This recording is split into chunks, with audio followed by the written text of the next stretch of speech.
새해를 맞아서 어떤 계획을 세우셨는지요? 한 학년씩 진급하는 어린이들, 그리고 청소년기를 지나서 대학에 진학하거나 삶의 현장에서 꿈을 펼쳐갈 푸른이들, 모두 보람 있는 한 해가 되기를 바랍니다. 또한 우리 공동체를 구성하는 각 가정들의 평화가 깃들고, 비록 지난해 어려움을 겪은 일이 있더라도 새로운 계획이 모두에게 펼쳐질 수 있기를 기대합니다. 특별히 질병으로 고통을 겪는 교우들께서는 떨쳐 일어날 수 있는 그런 한 해가 되기를 마음 모아 빕니다. 우리 교회는 창립 60주년을 앞두고 광화문 시대를 여는 이민년, 올해 재직으로 임명될 분들이 계십니다. 138명의 집사님, 그 마음에 소명감이 또렷하게 담겨서 우리 교회의 건물을 유형으로 짓는 것만이 아니라 무형으로 지어야 할 것까지도 잘 해나갈 수 있기를 기대합니다. 올해를 검은 호랑이 해라고 부르죠. 임이라고 하는 글자는 검은색을 띠는 물을 뜻하고, 인이라고 하는 뒤에 나오는 말은 호랑이를 뜻합니다. 그 의미를 조금 더 살펴보면 앞에 임이라는 말에는 두 가지 의미가 담겨 있다고 합니다. 하나는 지혜와 창조성이요, 다른 하나는 책임과 험난함입니다. 뒤따라오는 인은 음양오행 가운데에서 나무, 목, 그러니까 자라나는 나무처럼 무언가 시작하기 좋은 기운을 의미한다고 하는데, 그렇다면 올해에는 우리 삶의 시작이 코로나를 비롯한 여러 여건상 험난하다고 해도 곧게 서서 책임감을 펼쳐가면 나무처럼 싹이 나고 열매를 맺을 수 있다는 그런 말도 되겠습니다. 사회적으로는 이 거대한 팬데믹의 세계를 잘 뚫고 나아가며 새로운 삶의 문화를 함께 지어 나아가되, 교회적으로도 광화문 시대를 알차게 준비하는 한 해가 되기를 소망하고 있습니다. 오늘 신년 예배의 화두를 약속으로 잡았습니다. 성서에 나오는 신앙 공동체는 늘 약속의 공동체였죠. 하나님의 약속을 선물로 받고 그 약속에 자신의 삶으로 참여한 사람들의 이야기가 성서의 내용입니다. 중요한 것은 그 약속의 내용이 무엇인가, 무슨 약속을 안고 사느냐 하는 것입니다. 성서도 이 점에 대해 주의를 기울입니다.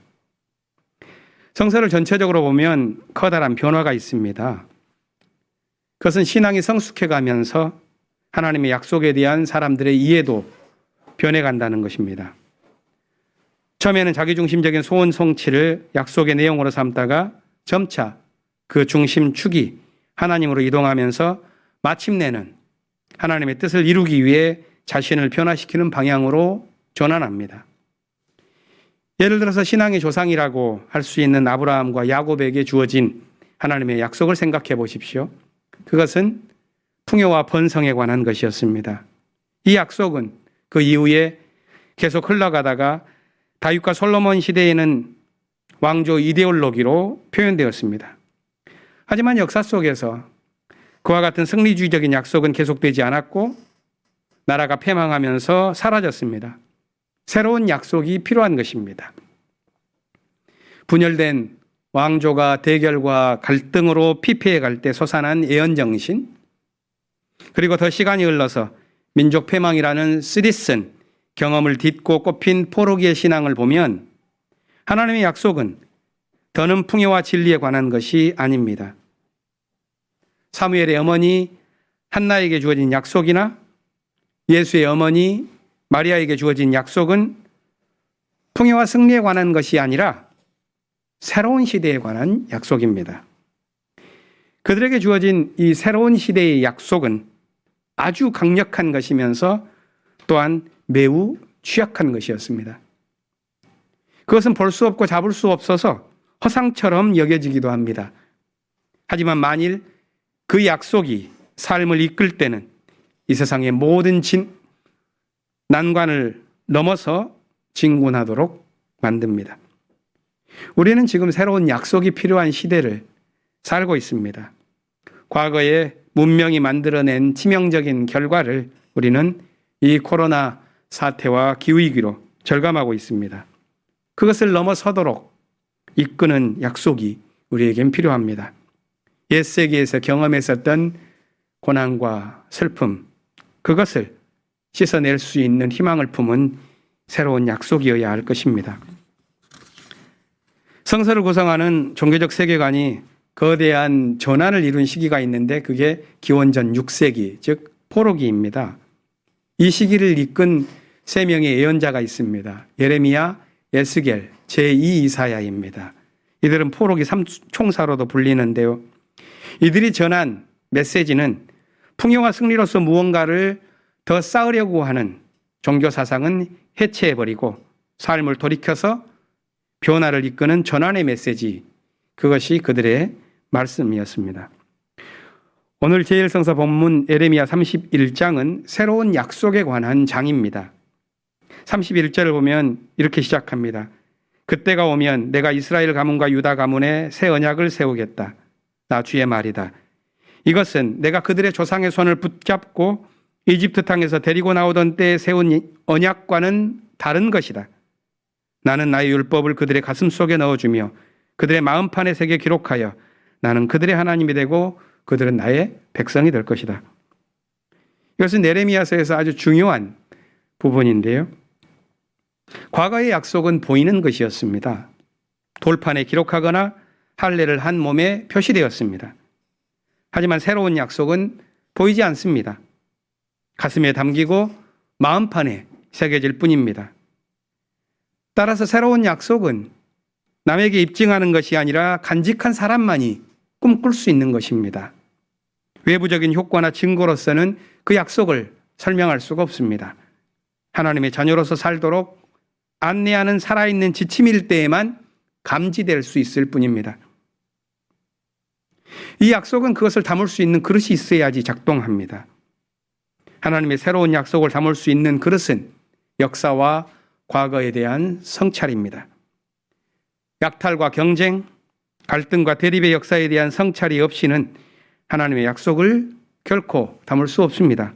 그래서 예레미야는 이 하나님의 새로운 약속을 말하기 전에 먼저 북왕국 이스라엘의 회복과 남왕국 유다의 회복을 순서대로 말합니다.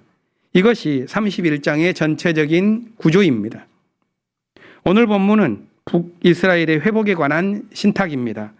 12절부터 14절이 그 핵심인데요. 읽으면 이렇습니다. 그들의 마음은 물된 동산과 같아서 다시는 기력을 잃지 않을 것이다. 젊은이와 노인들이 함께 즐거워할 것이다. 내가 그들의 슬픔을 기쁨으로 바꾸어 놓고 그들을 위로하리니 근심에서 벗어나 기뻐할 것이다. 그때에는 내 좋은 선물로 내 백성을 만족하게 하겠다.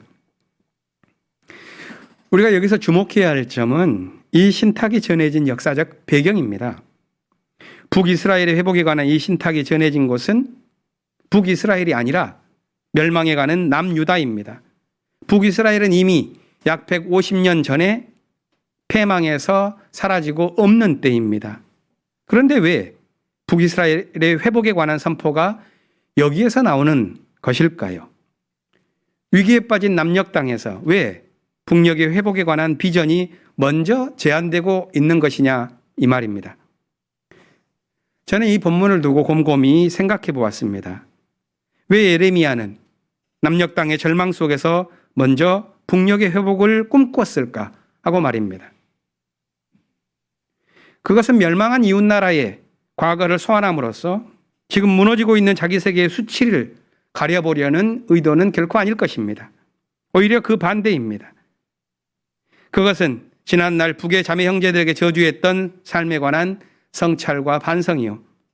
또한 다윗 왕조 이데올로기에 흠뻑 취해서 자신들은 절대 망하지 않을 것이라고 말하는 거짓 예언자 하나냐와 같은 자칭 의인들의 관념적 잔치판을 걷어차 버리려는 것은 아니었을까 이렇게 상상해 봅니다.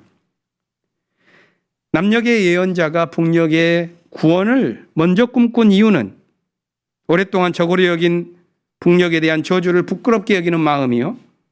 자신의 회복이 타자의 회복과 분리될 수 없다는 깨달음처럼 보입니다. 이것이 멸망을 앞둔 남녘 땅에서 먼저 북의 회복을 선포한 이유였을 것입니다. 예레미야서 본문 묵상을 위한 마지막 질문은 이것입니다. 여기서 회복의 약속을 받은 사람은 누구인가 하는 점입니다. 어떤 사람들이 새로운 말씀을 가질 자격을 갖추었다고 할 수 있겠는가 하는 점입니다.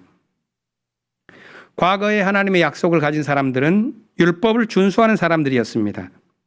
그들은 하나님의 약속을 돌판에 새기고 책에 기록했습니다. 하지만 새로운 약속을 가슴에 담고 마음판에 새길 사람은 이와는 다른 사람들입니다. 그들은 옛 질서에서 고통을 겪었던 사람들, 고통으로 얼룩진 삶의 흔적이 몸에 남은 사람들입니다. 본문 8절에 열거된 이들은 눈먼 사람, 다리를 저는 사람, 임신한 여인, 해산한 여인 이렇게 말합니다. 옛 율법의 기준으로 보면 모두 정상사회에서 배제된 사람들입니다. 그러나 예레미야는 바로 이들이 눈물을 흘리면서 돌아올 새 약속의 주인공이라고 말하죠. 그들을 가리켜서 7절은 남은 자라고 표현합니다. 예레미야는 이 약속의 주인공인 남은 자라고 하는 말을 24번이나 반복해서 부르면서 하나님의 약속을 그들에게 전합니다. 이 남은 자들이 눈물을 흘리면서 돌아올 것이며 그들이 간구할 때에 하나님께서는 그들을 인도하실 것이라고 예레미야는 전합니다. 요한복음에서 하나님의 약속, 하나님의 말씀은 예수 그리스도시지요. 하나님의 약속은 그 말씀을 받아들인 사람들, 다시 말해서 예수를 믿는 사람들에게 부여됩니다. 이 약속은 하나님의 자녀가 되는 특권입니다. 이 특권은 사회적 신분이나 육신의 자격을 요구하지 않습니다. 그것은 오로지 하나님의 선물이기 때문입니다. 13절을 보면 하나님의 자녀는 혈통에서나 육정에서나 사람의 뜻에서 나지 아니하고 하나님에게서 났다 이렇게 말합니다. 이것에 대해서 18절은 조금 다른 표현을 제시합니다. 하나님을 본 사람은 아무도 없다. 그것은 자신이 마치 하나님의 진리를 모두 소유한 것처럼 여기는 어리석음에 대한 비판일 것입니다. 자신만을 선으로 간주하고 실제로는 자기 벽에 갇혀있는 사람들, 섬기기보다는 지배하려고 하는 사람들이 보이는 존재적 무지에 대한 비판입니다. 요한은 하나님을 알 수 있는 길, 다시 말해서 진리를 얻을 수 있는 길은 말씀이신 예수 그리스도를 통하는 것뿐이라고 말합니다. 하나님의 말씀에 참여하는 것, 그리스도를 통하여 일하는 것, 그것이 바로 그 길입니다. 그것을 가능케 하는 것이 14절에 나오는 성육신 사상이죠. 그 말씀은 육신이 되어 우리 가운데 사셨다. 우리는 그의 영광을 보았다. 그것은 아버지께서 주신 외아들의 영광이었다. 그는 은혜와 진리가 충만하였다. 사람들은 그리스도가 어디에 있는지를 묻습니다. 예수가 없는 어두운 세상에 절망합니다. 하지만 그리스도의 성육신은 누가 인정해 주어야 비로소 존재하는 것이 아니라 이미 존재하기 때문에 우리가 깨닫고 알 수 있는 것입니다. 다만 우리 눈에서 비늘이 벗겨질 때 하나님에게서 난 은총의 세계가 보입니다. 그것이 요한의 가르침이고 하나님의 자녀로 살고자 하는 사람들의 영적 갈망일 것입니다. 에베소서는 하나님의 약속에 관한 바울의 증언을 전합니다. 바울은 이렇게 말합니다. 하나님은 세상 창조 전에 그리스도 안에서 우리를 택하시고 사랑해 주셔서 하나님 앞에서 거룩하고 흠이 없는 사람이 되게 하셨습니다. 하나님은 하나님의 기뻐하시는 뜻을 따라 예수 그리스도를 통하여 우리를 하나님의 자녀로 삼으시기로 예정하신 것입니다. 하나님의 자녀가 되리라는 이 약속에는 반복되는 말이 있습니다. 오늘 본문에서 8번이 나오고 바울이 자신의 편지에서 100번 더 사용했었던 문구입니다. 그것은 엔 크리스토, 그리스도 안에서라는 말입니다. 하나님의 약속에 참여하는 사람은 그리스도 안에서 살아가는 사람들이다. 이것이 바울의 깨달음입니다. 신앙의 가장 커다란 목표 역시도 그리스도 안에서 살아가는 것입니다. 그 삶은 단순하고 실제적인 방식으로 자신을 내려놓고 그리스도의 말씀에 순종하는 것입니다. 이것을 배우지 못하면 신앙은 헛것이 되고 맙니다. 그리스도 안에서 살아가는 사람, 새로운 피조물이란 그리스도를 통하여 하나님과 화해하고 이웃과 평화를 이룬 삶을 살아가는 사람들입니다. 우리가 그리스도 안에서 살아갈 때, 예수를 닮아 자신을 비우고 낮아질 때 우리는 자신의 길을 더욱 뚜렷하게 볼 수 있습니다. 그래서 바울은 그리스도 안에서 살아가는 사람들에게는 하나님께서 모든 지혜와 총명을 주신다고 8절에서 말하고 있습니다. 기독교 신앙의 참된 깨달음은 그리스도 안에 살아가는 것입니다. 그리스도를 알고 그분의 부활을 믿고 그분의 고난에 참여하며 그분의 죽음을 본받는 것입니다.